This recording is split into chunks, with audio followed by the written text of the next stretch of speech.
Hello everyone and welcome to our engineer interview with Carys Thomas. It's our first interview of the year. My name is Scott and I'm your host for today. Just before we start, I'd like to say thank you very much for signing up to this year's competition. For those of you who don't know, this is the Leaders Award competition where we ask the question, if you were an engineer, what would you do? Pupils from the ages of 3 to 19 anywhere in the UK can join, and every single person who takes part receives a named and graded certificate from a real-life engineer, just like the ones we interview. Now, during these interviews, we're going to be speaking with engineering professionals who work on loads of different projects, all of them showing the wonderful, interesting, and exciting things that happen when you work in engineering. Now, our special guest is going to start with a presentation about her work with Great Western Rail, and we might hear a little bit about Lily, Sushi, Rupee, and Willow, and then we're going to open up to the audience for questions. If you do have any questions, please type them in the chat box along with your name and school, and we will read them out during the Q&A. But that's everything for me. I'm now going to hand over to Carys, who's going to start our presentation. So my name is Carys. This is Rupee on the photo there, one of my dogs. There's a little bit brief about me. So like I just said, my name is Carys, and I work for Great Western Railway, which is a train company that operates in Wales and England. I've got 4 dogs. It's a very busy household. They're called Lily, Sushi, Rupee, and Willow. You can see them in the picture there. And I also live with my wife and son, and another son to be soon. So I'll have 2 little men and 4 dogs in the house with us. So it's going to be a very, very busy house.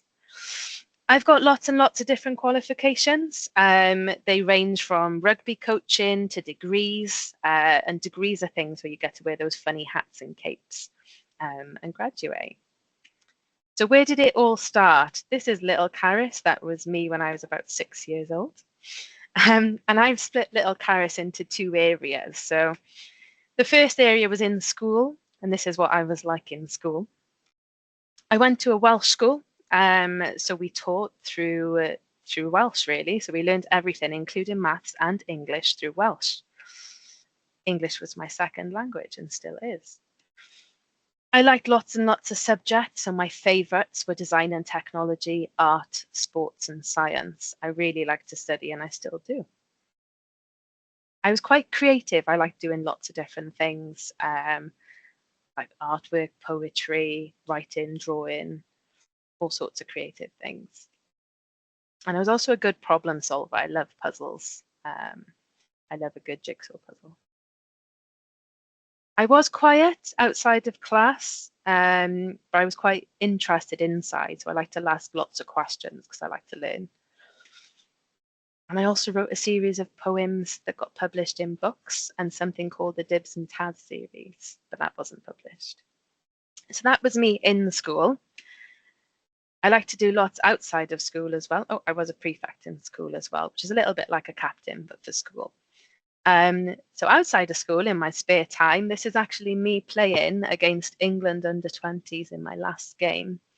I played rugby. I played rugby for Wales under-20s, and I was the youngest to participate in something called the Nations Cup. So the Nations Cup was when there wasn't enough teams to quite have a World Cup yet, like you see on the telly, and some of you might watch on Saturday. I worked at places like a pet shop. That was one of my favourite jobs I had. I also worked in a sports shop and McDonald's. And yes, you did get free food when you worked on shift. It was great. I also coached and managed some rugby teams. So some of them Cardiff Blues under-14s and Pontyclun RFC under-18s. Did lots of playing, lots of coaching. And I also liked video games. I very much like playing Harry Potter on the PlayStation 2. I know we're on PlayStation 5 now, but that shows my age. I also liked riding my bike different places, and I liked baking cakes. So what happened after I left school? I went to university. This is me at university. I spent 6 years in university doing study or work at university. And I did lots and lots of things while I was at university. I didn't just study. I studied sports science and rugby, and also a master's in performance coaching, very, very rugby based. But I also did things like bungee jumps. So I set up a charity bungee jump on campus to raise money for Dementia UK. So I did lots and lots of things like that. I also did a stint in America where I spent 9 months coaching in New York and New Jersey, teaching all schools of all ages how to play rugby. I also like to do random things in my spare time, like trying out flying a mini plane. That was quite an experience. I've also done things like skydiving. I quite like adventure. This is me in Tanzania, where I did a charity climb of Mount Kilimanjaro. Like I said, I like to do lots of things for charity and keep busy. And I also spent some time in Peru teaching in a school in a place called Ramira. We built a school roof. I got bit by a spider, which wasn't very fun, but that was a great time. We also went to Machu Picchu and did some things there. I also had lots and lots of jobs when I was in university. These are some of the ones that I had. So I worked for the Cardiff Blues, I worked for Llanelli Scarlets, Elite Rugby America, Play Rugby USA. I did things for a marketing agency, so you might know Spotify. I worked for them. Also Just Eat, things like that. I worked for the University of South Wales Students' Union. I did a lot of audit stuff, and I worked for the University of Glamorgan. So I didn't just study at university, I did lots and lots of stuff outside of it as well. So after university, I went into work, and you'd be curious to know what I did afterwards because it wasn't trained straight away. So I actually worked in security, and these are some of the events that I worked for security. So we did things like Glastonbury, did lots of little local events like the Script, things like that. Did lots of festivals. It was really, really, really fun. We worked all sorts of hours.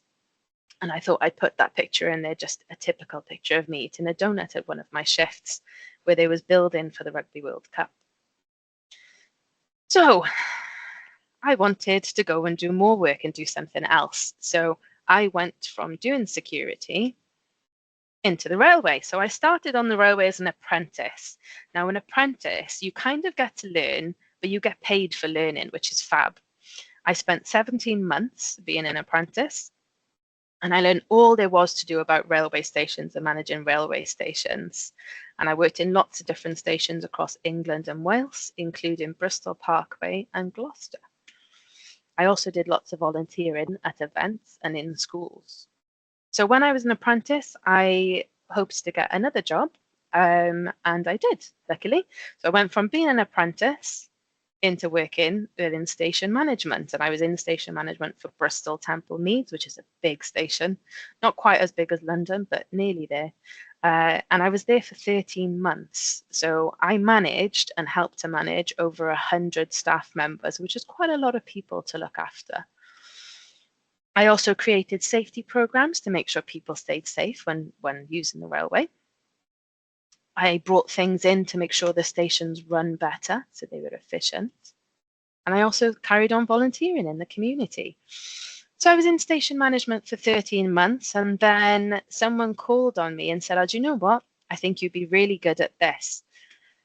So I got another job, and that was also on the railway. So I went to be an operational manager, and I was an operations manager for 5 years and 5 months, which is quite a long time. So my job was to make sure that drivers, guards, engineers, dispatchers, and train controllers, all these people doing lots of roles, are doing what they're supposed to be doing. So a little bit like the police, but I can't arrest people. So I've got to make sure that they're doing what they're supposed to be doing. I also wrote a book called Rupee and Sushi Travel by Train, and that's available online. And I was also an accessibility volunteer, which meant that I tried to make the railway more accessible for people with disabilities. So my most recent job, and the one that I currently do, is as a safety manager. So I went from looking after drivers, guards, engineers, and dispatchers, or what we call safety critical work, and I now look after everyone, including the company big bosses like our managing director. So very much what I was doing before. I make sure that people are doing what they're supposed to be doing. but I do it for everyone in the company. And we've got about 7,500 staff working for us. And it's my job to audit them. So I check over 190 train stations, and I've got 6,000 there, we've actually got more, over 7,500 staff, which is quite a big responsibility. And this year, I've also created a safety board called Tracks and Trains. So I still like to do some volunteering. I still like to be in the community. But I've also got quite a big job to do as well. So that's kind of a small intro into what I do. So I'm happy to take any questions. I'm sure that the people listening out there have questions. If you do have questions, please type them in the chat and we will read them out. But I have the first question, Carys. What do you love most about your job in the railways? Oh my gosh, what do I love most? That's hard. I like quite a lot of things. Probably the freedom to manage my own schedule. So I don't have a set times that I work. I do it myself. So I have to work 37 hours. And however I fit that into the week is up to me. So it's quite flexible. But I think probably the biggest thing I enjoy most is going to lots of different places and seeing lots of different people, because I'm quite social. So I quite like lots. I was going to ask, it's a lot of people you've got to help be the safety manager for, as well as a lot of different railway stations. So did you spend a lot of your time going around all the train stations meeting all these people? Yes. So most of my time is spent going around meeting different people, because I have to do something called audits, which is a report saying whether they're doing okay or whether they need to put some things in place to fix the things that they're not. Well, that actually is a very good segue into a question we've just had from Rebecca, which is, as a safety manager, what things have you introduced to make stations run better? Okay, so as a safety manager, it wouldn't necessarily be my role to introduce things to make stations run better, because that would be our station managers' jobs, which I have done previously as well. So my job is to report back on things that could be improved. So we've got procedures, like you would have laws. And just like the police would check that people are following the laws, we would check that people are following legislation with regards to safety. So I go and help with that. And did you introduce anything as station manager? Yes. So as station manager, oh gosh, we we did lots. So most of my things were behind the scene, boring procedural stuff, which helped me get this job. But they help customers in the long run. So we did introduce tactiles on the pavement, for example. We brought in extra resources to support with passenger assistance. Lots of things like that happens in the background that you wouldn't necessarily see. Yeah. So we've got lots of questions flowing in now. So I'll just jump in. Yeah. This question comes from Izzy on the Isle of Man. What made you decide to have a career on the railway? Oh gosh, okay. It wasn't something I immediately thought of. So when I was in security, although you work lots of different hours and I really enjoyed it, I wanted to get a house, and it's really hard to buy a house if you do something called self-employment. So I wanted a job that was full-time. So I started looking around, and a friend actually suggested it, and they said, go and try it. So I tried it, and they've got a saying on the railway, if you're here for 6 months, you're here for life. And I've had 9 years of it so far, so perhaps that means it's for life for me. We've got this question in from Rox, which is, what problems do the railways commonly face, and who helps fix those? Oh gosh, it depends on what role you're thinking about. In terms of the trains, it's they're out in the right place at the right time. Yeah, it all depends on the role as to what the most challenging things are, because we've got so many roles across the railway, from people that timetable trains to people that help run the stations, that the challenges would be different depending on which area that you're looking after. We've got this question in from Mrs. Bailey, which is, how do the fences that surround railway tracks work? How do they keep people out? And I thought that might be a chance to tell people a bit about tracks and trains, because you've actually got a way to help explain what all these different signals and signs and infrastructure mean. Yeah, so the the sort of fences that are around the railway do support a little bit. They aren't on every single part of our network because that would be a lot of fences. But yeah, you've mentioned the Tracks and Trains board game that I've produced, which helps with positive and poor safety behaviours and helps to encourage positive safety behaviours. And that includes something called trespass, and making sure that people don't go where they're not supposed to be. So we do a lot of education in schools. We do a lot of promotion on it. There are, downsides to trespass that unfortunately mean injury. So we try and negate against it as much as we can. So the board game is part of that. I actually remember being in school and having someone come in to show us a video on sort of rail safety. Yeah. So that certainly never left me. So I think that you're right. It's and actually Rebecca asks here is that are there many near misses between trains of pedestrians or vehicles each year? Is it still important to teach people about safety? Absolutely. I wouldn't be able to give you the specific stats. I'd have to look it up. I don't know that off memory. I wish I did, but I don't. Yeah, there are. We still get near misses. There are still videos that go out from the Department of Transport who looks after rail. That's all we can try and do is to negate against this. So we put things in place to try and prevent it. We have laws that stop it as well, and we try and educate as much as we can throughout schools and groups to try and get that message across. But unfortunately, yes, we do get instances. And we've got some more questions coming in. This one's from Kathy, which is, how old were you when you went into your career in the railways? Oh gosh, I got to try and remember. I think I was in my 20s, so I was roughly 21, 22. So, because it seems like you've done so much up and before that as well. So it's sort of a Yeah. sign that you don't have to do it. You don't have to know what you want to do immediately by the sounds of things. Definitely not. And even when you're on the railway, you don't need to know. So I've gone from being an apprentice into a station manager into something we called compliance. So yeah, you can always move about as well. There's opportunities to learn. And in terms of, because it sounds like there's lots of opportunity, as you said, over 7,500 people working just with Great Western Rail. Ruben wants to know what the pay scale is like. Is there lots of different opportunities to earn a bit of money in the railways? There are. You probably most notably know the kind of salaries of drivers, which can range from 40 to 60,000. Some of our drivers who've been here for a very long time, who have seen increases, are on 100 plus. But that's very little people that are on that. It all depends on the role you do. They range from between 20,000 all the way up. I think I don't even know what the managing director's paid, but it's definitely six figures. And it just because it sounds like there's just so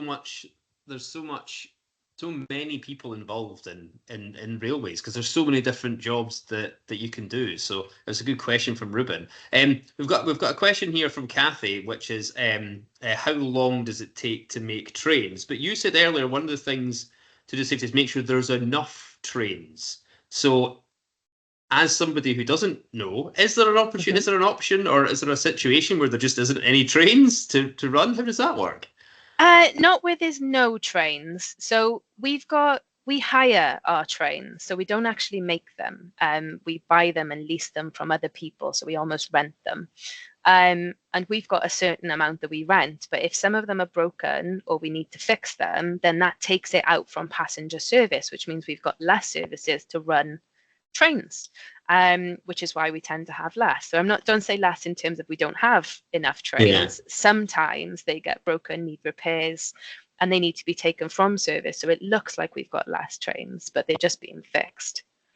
And a couple of follow-up questions from Kathy, which is how many people can a train hold, and how many different types of trains have you got? Oh, so it all depends on the train itself. So we've got some that are called 5-car trains, which have got 5 carriages. We've got some that are 9, some that are 10. So it all depends on the train as to how many are on it. And I suppose it would all depend on how many are sitting and how many are standing. I've never counted or had a look. And types of train, oh gosh. I could ask my son this question and he would know. We've got lots of different. I know we've introduced lots of recent ones with like battery trains and things. I'd say there's probably at least 5 at Great Western alone. Wow. We've got this question from Holly and the Isle of Man. It's a great question. What is the hardest part about your job? It's hard because I've got to enforce things. So if I write something that someone's doing poorly, that can be quite challenging because it's hard to have those conversations with people that really care about what they're doing. But I do have to write that and feed that back to their bosses. So that can be quite challenging. Yeah, because it might not be their fault. You're just saying there's safer ways to do this. And in fact, like you mentioned there about this person isn't doing the right thing. This question from Danilo is, what happens if you see someone doing something incorrect? So it depends on if it's a passenger or if it's a staff member. If it's a staff member, then we would challenge it at the time. If it's something to do with my role, well, I wouldn't necessarily enforce it, but there are occasions where some people have lost their job. If it's a passenger, then we would intervene and talk to them, and our staff are encouraged to do that. And can you give us an example of a time where you've seen someone doing maybe not the right thing, you've had to go in and just remind them that, oh, by the way, do it this way? For a staff member or a passenger? For a staff member. A staff member, yes. So I won't mention who it was, but they might be quite high up in the company, was caught being on their mobile phone going down the stairs. So I've had that challenging conversation to say it's not safe to do that. Put your phone away until you're in a position of safety to be able to have that conversation. Wow. So yeah, you're right. It's everybody all the way up the top that you've got to be like, the rules are there to keep you safe, so I've got to make sure you're doing them. I had a question. You mentioned that little Carys was very creative. Yes. And do you still get to be creative as a safety manager, or do you find other ways to be creative? I do. So the board game is an example of that. So that's still safety related. I do still get to create probably our programs and the way that I do things. But I tend to be more creative in the things I do outside of my role. So things like the book, things like the board game, I like to do as an addition to my job. So it's not part of my role. I do that on the side because I enjoy it. And we've got this, the question everyone's thinking from Rebecca. Do you get free train travel? We do, yes. We get free train travel on the GWR network, and we get discounted on other train operators. So to give you an example, Southwestern trains, things like that, we get a discount as well. And our dependents also get free leisure travel. Oh, wow. We've got this question from Rob. What's the most exciting thing about your job? Oh, I'm not sure I'd call my job exciting. Going out probably and seeing different places. So there's so many different places to visit. Even once you've been there a few times, there's lots to see. So seeing those developments from people from other areas of the companies whilst going out, that's quite exciting sometimes. And would you say, just sort of like as a job as an engineer or perhaps in the railway, that it is a good opportunity to sort of travel? Do you find yourself having to go out all the time? Do you get a chance to work on your own and secluded? How does that work? Yeah, so I predominantly work by myself, but I do also have a team that I work in conjunction with. But we go out all the time. So I go out and audit all the way from Carmarthen down to Penzance in the west. So we do quite a lot of travel as part of the job. But I have noticed, and I got to admit, I used to take the car quite a bit before joining. Since being with Great Western, I do go out and use the train a lot more. My son also likes trains, so it pulls me out to use the trains. It's a good reason to use them. Another good question from Mr. Dodd in the Isle of Man. How do you inspect the tracks? Is that your role, or are there people who have to do that? Okay, so we don't look after tracks ourselves. Tracks are managed by someone called Network Rail. We look after the passenger side of things. So if I was to compare it to Network Rail are a bit like landlords, and we are tenants. So we manage the inside things. So we look after passengers, we make sure things run on time, things like that. And then they look after the tracks and those elements. So if you did, or someone you work with notice them on the track, it would be Tel Network Rail, and then they would have their team come out and look at it. Well, I'm hoping they were supposed to be on the track in the first place. If they're supposed to be on there, yes, fine, happy days. If they're not, then we would call in our emergency procedures and make sure that they're safely taken off the track. Right. So we've, as I said, we've got a few more minutes left. So if anybody's sitting on any questions, please get them in. This question comes in from Rebecca, which is, what's one of the worst safety breaches you've had to deal with, or one that sticks in your mind, perhaps? Not personally, but I do know of someone that stood still on a level crossing or tried to cross a level crossing while a train was coming. That was a very, very near miss. I didn't see it personally, but I have seen footage of it, and it wasn't very nice to watch.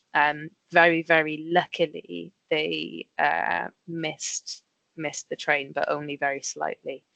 Otherwise, that could have resulted in quite a nasty incident.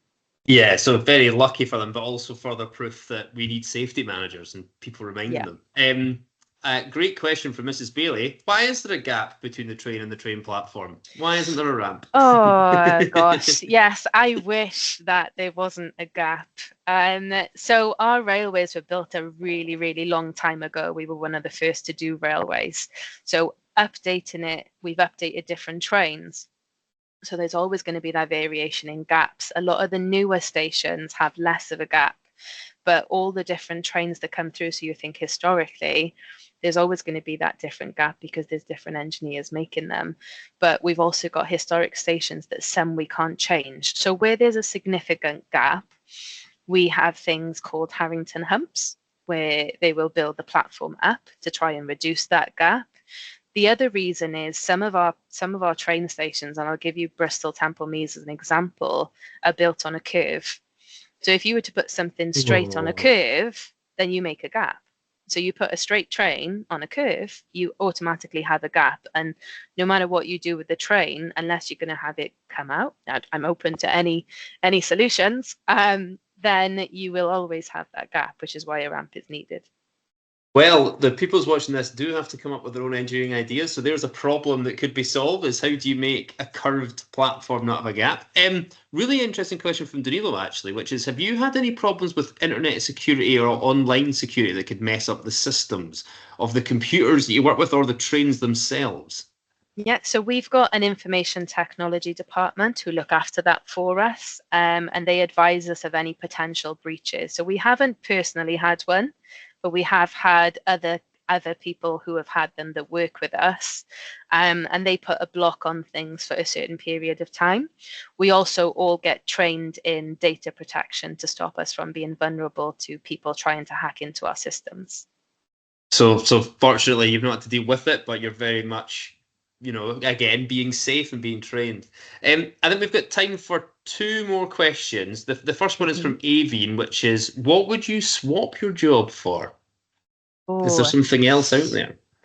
I would probably stay in the railway, but I would like to work in the communities team. So they get involved with a lot more things in making stations look nice, making them feel more welcoming, engaging with community rail partners who go out and speak with schools and do a lot more innovation with regards to nice stuff.